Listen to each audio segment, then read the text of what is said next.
वैसे तो पूरे भारतवर्ष में स्थितियाँ बहुत ख़राब है, पर जबलपुर की स्थितियाँ बहुत ज़्यादा ख़राब लगातार होती जा रही हैं। मैं साधुवाद और धन्यवाद देना चाहता हूँ जबलपुर के डॉक्टर्स को, प्राइवेट अस्पतालों के डॉक्टर्स को, सरकारी अस्पतालों के डॉक्टर्स को, फ्रंटलाइन सभी वर्कर्स को, अपनी जान की बाजी लगाकर लोगों की मदद कर रहे हैं। पर ये लगातार हम लोगों तक खबर पहुँच रही थी कि फैबीफ्लू जैसी एक गोली जो प्राथमिक इलाज है कोविड का, जो डॉक्टर एडमिट होने से पहले भी लोगों को बोलता है खा लीजिए, वो भी जबलपुर के बाज़ार में नहीं मिल रही।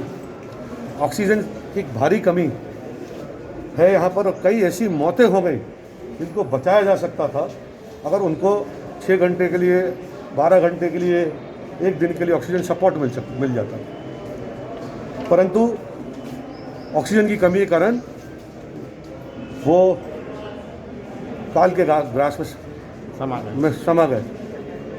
ये स्थितियाँ हम लोगों से देखी नहीं जा रही थी। वैन खड़ी है, इंजेक्शन के लिए पैसा देने को तैयार है, वो इंजेक्शन नहीं मिल रहा है। तो यही बातें मुझे पता चला कि डॉक्टर्स की जिला प्रशासन के साथ बैठक हो रही है, तो मैं आया। मैंने डॉक्टर्स के जो कठिनाइयाँ थी उनको मुझे पता थी, जो वो कई बार जिला प्रशासन के सामने नहीं बोल सकते। हमने खुलकर बोला, उनके समाधान भी निकले हैं। और एक बात और मैं आप लोगों को बताना चाहता हूँ, कल जबलपुर के जो राज्यसभा सांसद हैं माननीय विवेक कृष्ण तनखा जी, उनसे मेरी दोपहर में 12 बजे बात हुई कि जबलपुर में ऑक्सीजन की भारी कमी है और संभागीय मुख्यालय है, यहाँ पर आजू बाजू के जिलों के भी मरीज आते हैं।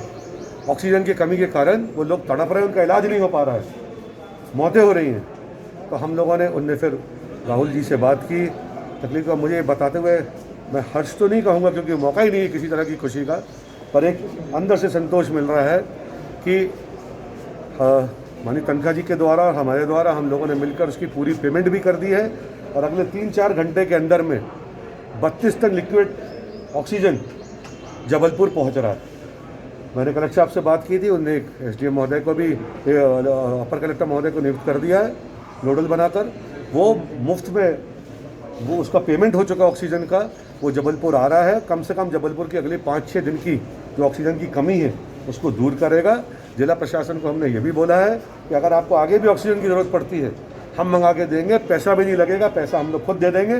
पर कोई मौत बिना ऑक्सीजन के कारण नहीं होना चाहिए, कोई सिर्फ इसलिए भर्ती अस्पताल में होने से वंचित नहीं होना चाहिए कि हमारे पास में ऑक्सीजन की कमी है।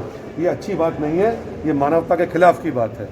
तो गाड़ियाँ अभी आ जाएंगी, उनको हम लोग खाली कराएंगे और उसके बाद भी अगर ऑक्सीजन की ज़रूरत पड़ेगी, किसी और चीज़ की ज़रूरत पड़ेगी, करेंगे।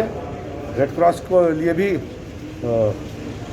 5 लाख रुपए मैंने व्यक्तिगत तौर पर दिए माननीय कलेक्टर महोदय को। आपको जहाँ लगता है गरीबों के इलाज में आप उसका इस्तेमाल कीजिए, क्योंकि विधायक निधि का पैसा देना तो यही बात हो गई कि सरकार का चेक काटा और सरकार को दे दिया। तो मैं तो उस पर विश्वास नहीं करता हूँ, वो तो जनता का ही पैसा, उसी में काम होगा। जिसको भी धर्म कर्म करना है और लोगों की मदद करना चाहते हैं वो अपने व्यक्तिगत साधनों से करें।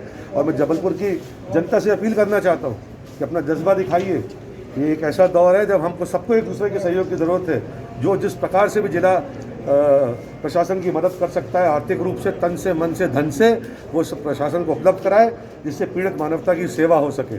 क्योंकि ये जो दौर आया है इसकी कभी हमने कल्पना नहीं की थी और हमारे लिए हर एक जान संस्कारधानी जबलपुर की हो चाहे आसपास के इलाके की हो, बहुत महत्वपूर्ण।